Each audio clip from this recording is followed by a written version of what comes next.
Hello students, कैसे हो आप सब। स्वागत है आप सभी का इस वीडियो में, जिसमें आज हम पढ़ने वाले हैं क्लास 10th का चैप्टर 1, जिसमें इस वीडियो में हम जो है डिस्कस करने वाले हैं वास्तविक संख्याओं के बारे में। जो हमारा चैप्टर का नेम है उसी पर। तो वास्तविक संख्याएं क्या होती हैं और वास्तविक संख्याओं में कौन कौन सी संख्याएं आती है जिनको हमने अभी तक पढ़ा है। ठीक है, तो सबसे पहले हम बात कर लेते हैं कि वास्तविक संख्याएं क्या है। जो हमारे पाठ का नाम है इसी से शुरुआत करते हैं। वास्तविक संख्याएं क्या होती हैं।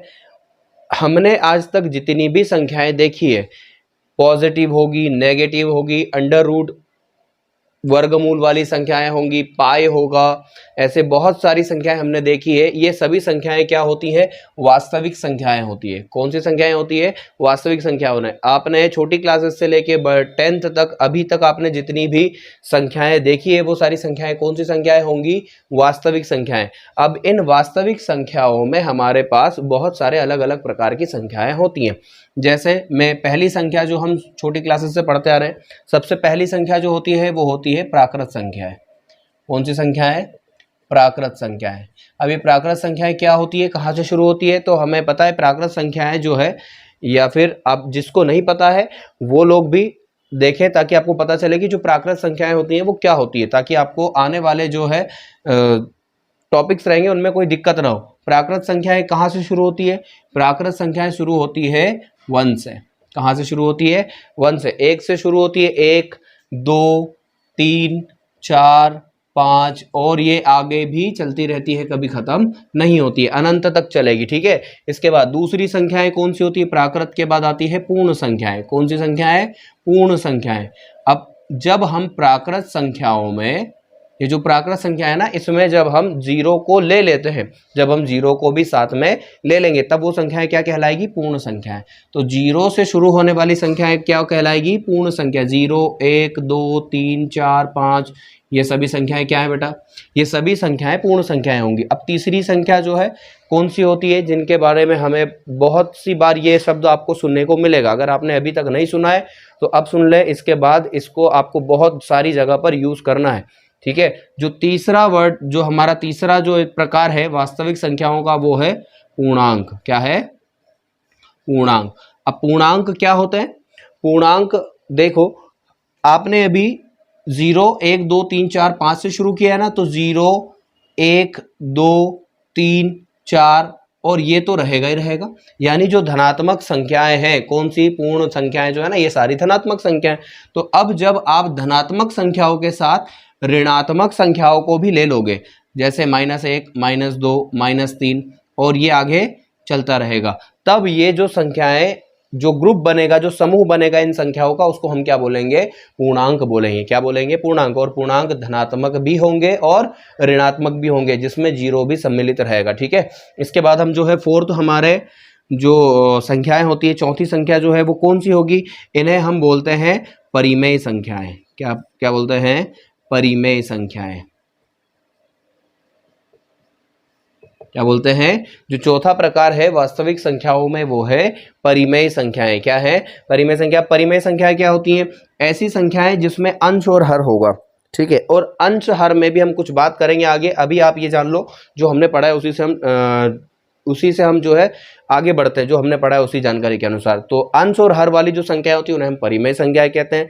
ठीक है, तो ऐसी संख्याएं जिसमें अंश होगा और हर होगा, इन संख्याओं को हम क्या बोलते हैं, परिमेय संख्याएं बोलते हैं। ठीक है, क्या बोलते हैं, परिमेय संख्याएं। तो हम ये भी बोल सकते हैं, ऐसी संख्याएं जिन्हें हम P/Q के रूप में व्यक्त कर सकते हैं, वो संख्याएं क्या कहलाती है, परिमेय संख्याएं। जहां पर ये जो Q है ये बराबर नहीं होगा जीरो के। किसके बराबर नहीं होगा, जीरो के। देखो Q, मान लो अगर P की जगह आपने कुछ संख्या ली और उसके बटे में आपने अगर 0 लिख दिया तो वो अपरिभाषित हो जाएगा। जैसे 2/0, तो 2/0 आपने अभी तक भी किसी भी संख्या के बटे में 0 नहीं पढ़ा है। ठीक है, तो ऐसी संख्याएं जो मान लो क्या है, 2/0, 3/0, 10/0, तो अगर किसी संख्या के बटे में 0 आ जाएगा तो वो संख्या क्या हो जाएगी, अपरिभाषित हो जाएगी। क्या हो जाएगी, अपरिभाषित। ये चिन्ह जो है अपरिभाषित का है। ठीक है, तो हम ये क्यों नहीं होगा 0, अभी समझ में आ गई बात। ठीक है, अब परिमेय संख्याओं में, अब परिमेय संख्याओं को पहचाना कैसे जाए। तो परिमेय संख्याओं को अगर मान लो बटे के रूप में है तो हम उनको आसानी से पहचान सकते हैं, लेकिन अब परिमेय संख्याओं में हमारे पास दो प्रकार होता है, ठीक है। किसके अनुसार? हम पढ़ेंगे दशमलव प्रसार के अनुसार। दशमलव प्रसार के अनुसार जो परिमेय संख्याएं होती हैं उसमें दो तरह के हमारे पास क्या होते हैं, हमारे पास दो तरह के दशमलव प्रसार होते हैं। तो दशमलव प्रसार पहला जो होता है शांत दशमलव प्रसार, ठीक है, और दूसरा होता है अशांत दशमलव प्रसार, जिसे हम अनवसानी आवर्ती भी बोलते हैं। क्या बोलते हैं? अनवसानी आवर्ती भी बोलते हैं, ठीक है। तो शांत दशमलव प्रसार होता है और अशांत दशमलव प्रसार होता है। अब शांत दशमलव प्रसार क्या होता है इसकी बात कर लेते हैं हम।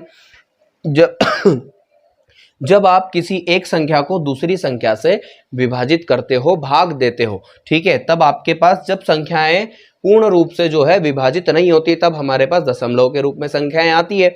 अब दशमलव के रूप में जब परिमेय अगर संख्या होगी तो उसमें दो प्रकार के दशमलव प्रसार आएंगे, पहला शांत और दूसरा अशांत। अब शांत प्रकार के जो दशमलव प्रसार होते हैं उसमें हमारा जो उत्तर है वो एक निश्चित संख्या के बाद समाप्त हो जाता है, ठीक है। जैसे मान लो आपने 1/2 का दशमलव प्रसार लिखा, ठीक है, किसका? मैं 1/2 का दशमलव प्रसार अगर लिख रहा हूं तो क्या होगा, 1/2 हम 2 से 1 को भाग देंगे तो आंसर आएगा हमारा 0.5। क्या आएगा? 0.5, ठीक है। तो अब देखो यहां पर 0.5 एक अंक के बाद हमारा उत्तर समाप्त हो गया।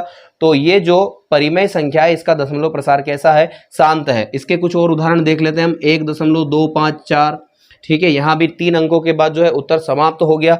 ऐसे ही क्या होगा? 2.876543, ठीक है। तो इसमें भी 3 और 3 6 अंकों के बाद क्या हुआ? उत्तर समाप्त हो गया। यानी कि हम यहाँ पर जो संख्याओं को गिन सकते हैं, दशमलव के बाद जो संख्या उनको गिन सकते हैं। तो इस प्रकार का जो दशमलव प्रसार होता है उसे हम शांत दशमलव प्रसार कहते हैं। इसके बाद बात करते हैं हम किसकी? अशांत दशमलव प्रसार। अब अशांत दशमलव प्रसार क्या होता है? जब हम एक संख्या को, किसी एक संख्या को दूसरी संख्या से विभाजित करें तो हमारे पास क्या होगा कि दशमलव प्रसार समाप्त भी नहीं होगा। क्या होगा? दशमलव प्रसार समाप्त नहीं होगा और साथ में एक निश्चित संख्या या निश्चित हमारे पास समूह जो है, संख्याओं का समूह, वो क्या होगा? वापस से बार बार रिपीट होगा, जिनकी पुनरावृत्ति होगी, यानी बार बार आएगा। देखो कैसे, मैं एक यहाँ पर आपके पास संख्या लिखता हूं 1/3।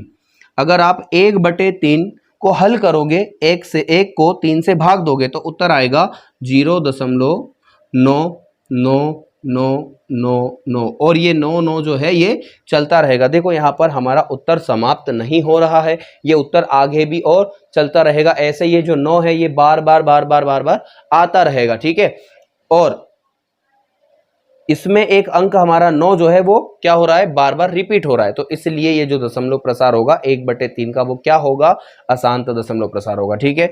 इसके बाद हम बात कर लेते हैं अब इसके कुछ और एग्जांपल्स। जैसे सपोज आपने किसी संख्या को विभाजित किया, भाग दिया आपने, विभाजित नहीं, भाग दिया आपने, तो भाग देने पर हमें सपोज मान लो आंसर जो है वो 1.254, ठीक है। बार बार देखो यहाँ पर 3 अंक जो है वो रिपीट हो रहे हैं, 1 दशमलव के बाद 1.254 तो ये आगे भी जो है 254 चलते रहेंगे। इसके बाद हमने जो कक्षा 9वीं में एक बात पढ़ी थी कि अगर मान लो कोई अशांत दशमलव प्रसार होता था, उसमें जो अगर ये 9 जो है बार बार रिपीट होता था तो इसको हम 0.9 बार लिखते थे, ठीक है। क्या लिखते थे? 0.9 बार। और ऐसे यहाँ इसमें क्या लिखेंगे? 1.254 जो है रिपीट हो रहा है तो हम 2, 5 और 4 के ऊपर बार लगा देंगे। ये जो आपको डंडी दिख रही है ना, इसे हम बार बोलते हैं। क्या बोलते हैं? बार। इसके बाद हम बात कर लेते हैं परिमेय के बाद अपरिमेय संख्याएं। कौन सी संख्या है? अब ये अपरिमेय संख्याएं क्या होती है?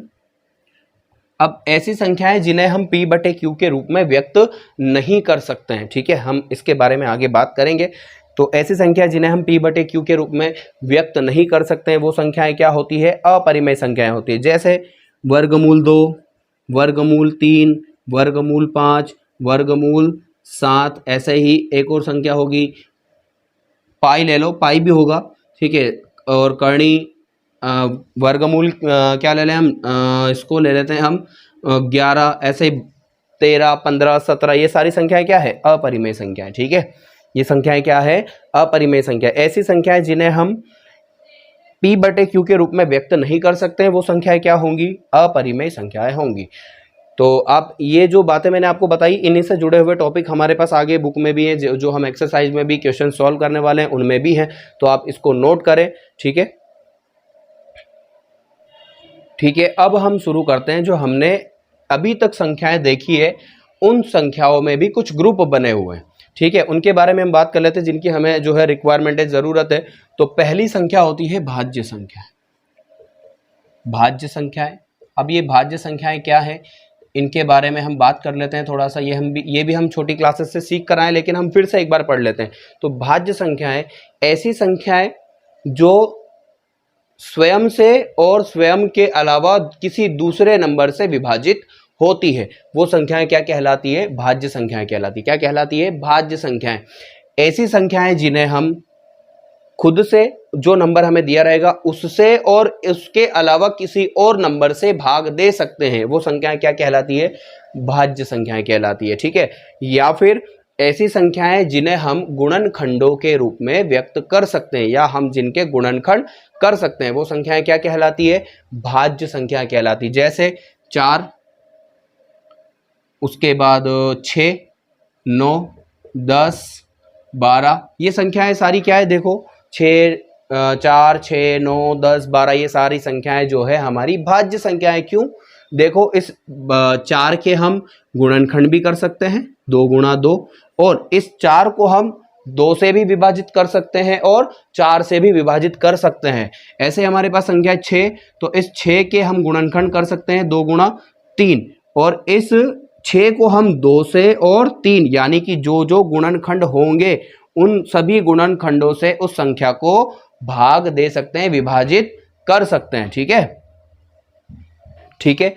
अब भाज्य संख्याओं के बाद जो अगली संख्या हमारे पास है, आई होप कि आपको जो भाज्य संख्या है वो समझ में आ गई होगी। जैसे 9 को भी हम क्या कर सकते हैं? गुणनखंडित कर सकते हैं। क्या होगा? 3 गुणा 3। हम 9 को 9 से भी विभाजित कर सकते हैं और 3 से भी विभाजित कर सकते हैं। ये संख्या कौन सी संख्या कहलाएगी? भाज्य संख्या कहलाएगी। ठीक है, इसके बाद दूसरी जो होती है वो होती है अभाज्य संख्याएं। अभाज्य संख्याएं। अब अभाज्य संख्याएं क्या होती है? ऐसी संख्याएं जिनको हम गुणनखंडों के रूप में व्यक्त नहीं कर सकते, या फिर जिनके गुणनखंडों में वो स्वयं संख्या और सिर्फ एक आता हो, तो वो संख्याएं क्या कहलाएगी? अभाज्य संख्याएं कहलाएगी। या फिर ऐसी संख्याएं जिनको हम स्वयं के अलावा, स्वयं को छोड़कर किसी अन्य संख्या से भाग नहीं दे सकते हैं, विभाजित नहीं कर सकते हैं, तब वो संख्याएं क्या कहलाएगी? अभाज्य संख्याएं कहलाएगी। जैसे 2, 3, 5, 7 और 11। ठीक है, अब ठीक है, इतने काफी हमारे पास। देखो अब 2 को हम किसी और नंबर से विभाजित कर सकते हैं क्या? नहीं कर सकते। 3 को भी नहीं कर सकते, 5 को भी, 7 को भी, 11 को भी। ऐसे ही कौन आएगा? अगला 13 आएगा, 13 के बाद 17 आएगा, 23 आएगा, और भी बहुत सारी संख्याएं, 19 भी आएगा। ठीक है, बहुत सारी संख्या। देखो हम 2 के गुणनखंड, अभी मैंने आपको बताया कि इसके जो गुणनखंड होंगे उसमें सिर्फ आपको 1 और 2 मिलेगा।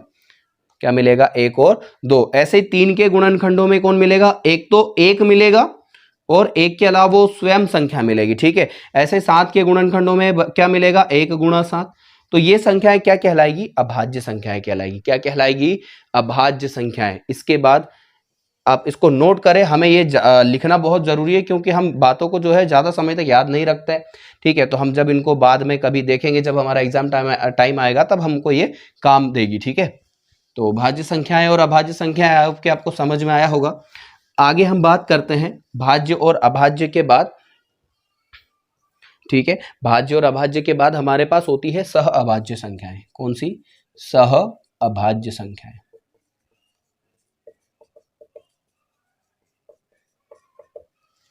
अब ये सह अभाज्य संख्याएं क्या है, इसके बारे में बात कर लेते हैं। मैंने अभी कुछ, आपने नोटिस किया होगा कि मैंने यहां पर जो संख्याएं वो 2 से शुरू की थी, और उसके बाद मैंने यहां पर 4 से शुरू की थी। मैंने उसमें 1 को नहीं लिखा था। ठीक है, 1 को नहीं लिखा था। क्यों नहीं लिखा था? 1 जो होता है वो सह अभाज्य होता है। क्या होता है?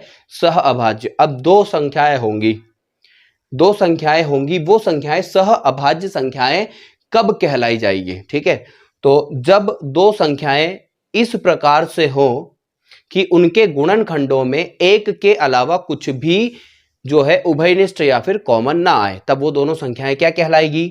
सह अभाज्य संख्याएं कहलाएगी। क्या कहलाएगी? सह अभाज्य संख्या। देखो अब मैंने जो बात बोली है उसको आप रिपीट करके सुनना अगर आपको नहीं समझ में आए, ठीक है।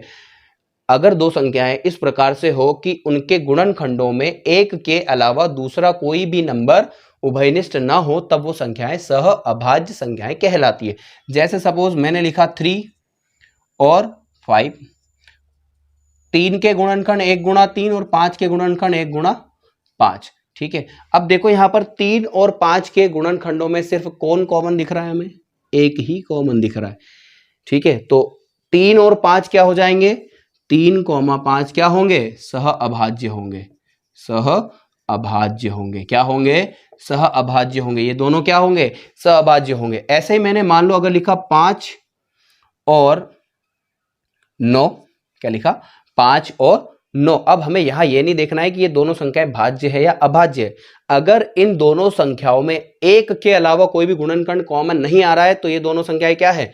सहअभाज्य संख्या है। जैसे 5 को मैं लिख सकता हूं 1 गुणा 5 और इस 9 को लिख सकता हूं 1 गुणा 3 लिख सकता हूं ना। 3 का गुणा 3 में करेंगे 9 आ जाएगा, 9 का गुणा 1 में करेंगे 9 ही रहेगा। अब देखो 5 और 9 में सिर्फ एक गुणनखंड कॉमन आ रहा है, ठीक है। तो इस वजह से ये 5 और इसी कारण से ये जो 5 और 9 है ये दोनों क्या है? सह अभाज्य है। 5 और 9 भी क्या है? सह अभाज्य है। इससे जुड़ी हुई बातें हमें आगे जो है हमारी एक्सरसाइज है जहां पर हमारी प्रश्नावली है वहां पर हमें पढ़ना है, इसलिए आप इनको भी नोट कर लें, ठीक है।